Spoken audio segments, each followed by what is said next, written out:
আসসালামু আলাইকুম রহমতুল্লাহ বারাকাতুহ। প্রিয় দর্শক মন্ডলী, ভাই ও বোনেরা, আমি যেখানে বসছি এটি একটি মাঠ। এটি আমার নিজ গ্রামের ধানের মাঠ। আশপাশে রয়েছে অনেক বাড়ি। তো এখানে বসে আমি কিছু আলোচনা করতে চাচ্ছি। আউযু বিল্লাহি মিনাশ শাইতানির রাজিম। বিসমিল্লাহির রহমানির রহিম। قال الله تعالى ادعوني استجب لكم। সাদাকাল্লাহুল আযীম। আল্লাহ পাক রব্বুল আলামিন ফরমান এই আয়াতের মাঝে, তোমরা আমাকে ডাকো, আমি তোমাদের ডাকে সাড়া দেব। আজ আমরা কোথায় আল্লাহকে ডাকি, কি ডাকি? আল্লাহ কিভাবে ডাকতে বলছে, আমরা কি সেভাবে ডাকাডাকি করি আল্লাহকে? আল্লাহকে আমরা যত বেশি ডাকবো, আল্লাহ আমাদেরকে তত হালাল রিজিক আমাদের সামনে এনে দিবে। আর আমরা আল্লাহকে যদি না ডাকি, আল্লাহর কাছে যদি না চাই হালাল রিজিকের জন্য, আল্লাহ আমাদেরকে হালাল রিজিক দিবে না, আমাদেরকে অন্য কিছু দিতে পারে। আমরা অন্য পথেই রিজিক পেতে পারি। এই জন্য হালাল রুজি এবং হালাল ইনকাম, হালাল কামাই পাওয়ার জন্য আল্লাহ তাআলার কাছে দোয়া করতে হবে, আল্লাহকে বেশি বেশি ডাকতে হবে। কেননা এই আয়াতের মধ্যে আল্লাহ বলছে, তোমরা আমাকে ডাকো। তখন আল্লাহকে যখন বেশি আমরা ডাকবো, তখন আল্লাহ পাক রব্বুল আলামিন আমাদের কথাগুলো শুনবেন, আমরা যাই বলি তাই শুনবেন। কেননা আমরা কোরআন শরীফে অনেক আয়াতে পড়েছি, আল্লাহই উত্তম রিজিক দাতা। নিশ্চয়ই আল্লাহ তাআলা রিজিকে জামিনদার। নিশ্চয়ই আল্লাহ রিজিক দান করবেন, রিজিক দিবেন। তবে সেটা কোন ভাবে দিবেন, ভালোভাবে না খারাপভাবে, সেদিকে তো লক্ষ্য রাখতে হবে। আজ আমরা যদি হালাল রুজি না খেতে পারি, আমাদের শরীর যাবে জাহান্নামের মধ্যে। আর আমরা যদি হালাল খাই আর এবাদত করি, এবাদত গ্রহণযোগ্য হবে। হারাম খেয়ে যদি আমরা এবাদত করি, এই এবাদত কোনোদিন আল্লাহ তাআলার কাছে কখনো গ্রহণযোগ্য হবে না। এই জন্য আমরা চেষ্টা করব সব সময় আমরা হালাল খেতে।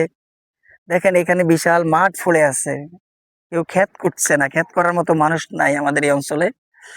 আমাদের এই অঞ্চলের মানুষ বেশিরভাগ বিদেশে থাকে, বছরে একবার ফসল করে, স্বল্প সময়ের মধ্যে ফসল উঠে যায়, আর জমিন সারা বছর খালি থাকে। কারণ এক সময় এই জমিনগুলোতে আমন ধান হতো, আউশ হতো, অন্যান্য ধান হতো, বছরে 2-3টি ফসল হতো। কিন্তু এখন একটি ফসলে করে। তারপরেও মানুষ আল্লাহর রহমতে ভালো আছে।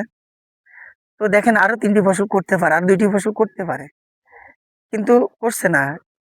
কি কারণে করছে না? মানুষের অভাব, মজুরি লাগে অনেক বেশি। অথচ আমাদের দেশের মানুষ বাইরে যে কাজ করছে, দেশের বাইরে যে কাজ করছে, আমাদের দেশে অনেক ফসলের জমি পড়ে আছে অনাবাদি, করার মতো লোক নাই। প্রচুর অর্থ দিয়ে বদলা কামলা নিতে হয়। 3 থেকে 4 ঘন্টা কাজ করলে তাকে 700-800 টাকা দিতে হয়। এই জন্য অনেকেই এই ক্ষেতগুলোতে আমন ধান এবং আউশ ধান লাগায় না। আল্লাহ পাক চাইলে অনেক কিছুই দিতে পারেন। এই জন্য মানুষ এখন অনেক উন্নত হয়ে গেছে, অনেক রিজিক তাদের কাছে আছে। যেভাবে হোক, হালাল হোক হারাম হোক, তো এই জন্য মানুষ এই সমস্ত জমিন দেখেন আপনারা, এই যে এরকম ভাবে আমাদের এই অঞ্চল না শুধু, আরো বিভিন্ন থানায় আমি দেখেছি এরকম ভাবে মাঠে মাঠে জমিনগুলো খালি খালি পড়ে আছে। কোনো ফসল তেমন একটি উৎপাদন করে না, কোনো রকম ফসল দেখাও যায় না। একটু একটু করে আশপাশে কোনো জায়গায়, সেটা ভিন্ন ভিন্ন জিনিস। মূলত ওইগুলোতে ফসলি জমি হিসাবে ব্যবহার করে না, একটি মাত্র ইরিধান করে। সেটা হলো পৌষ মাসে লাগায়, চৈত্র বৈশাখ মাসে কেটে ফেলে, আর পুরো বছর জমিন খালি পড়ে থাকে। তো আল্লাহ পাক দিয়ে মানুষের রিজিক কিভাবে দেন দেখেন। এরপরও কি করি আমরা, রিজিকের জন্য সারা দিন দৌড়াই। কিন্তু আল্লাহকে যে ডাকার কথা বলেছে, তোমরা আমাকে বেশি বেশি ডাকো, আমি তোমাদের ডাকে সাড়া দেব। তোমরা আমাকে ডাকো, আমি তোমাদের ডাকে সাড়া দিব। আমরা কই ডাকি, কোথায় ডাকি? আমরা কোথায় কোন ভাবে ডাকলে আল্লাহ শুনবে? আমরা তো নামাজও পড়তে পারি না, আমরা তো কোরআনও পড়তে পারি না, আমরা তো দোয়া কালামও জানি না, আমরা তো নিয়ম কানুনও জানি না, আমরা হালাল হারামই চিনি না। তো আমাদের অবস্থাটা কি হবে? আমরা কি কখনো চিন্তা করছি? এই জন্য ভাই আমি আর কিছু বলতে চাচ্ছি না। যে আল্লাহ পাক রিজিকের অনেক জায়গা রেখেছে, রিজিকের অনেক জায়গা রেখেছে। এই রিজিকের জন্য মানুষ আমেরিকা চলে যাচ্ছে, অথচ যারা ঘরের কোণে বসে আছে তারাও খাচ্ছে। যারা পাথরের ভিতরে আছে তারাও খাচ্ছে, যারা পানির তলে আছে তারাও খাচ্ছে। অথচ আমরা রিজিকের জন্য সারাদিন দৌড়াতে থাকি। কেউ পৃথিবীর এক প্রান্ত থেকে আরেক প্রান্তে চলে যাচ্ছে ২ টি ভাতের জন্য, অন্ন বস্ত্রের জন্য। অথচ এটা কিন্তু আল্লাহ তাআলা সহজেই দিচ্ছে অন্যকে, তাকে হালালভাবে দিচ্ছে। আমরা সেদিকে চিন্তা করা উচিত।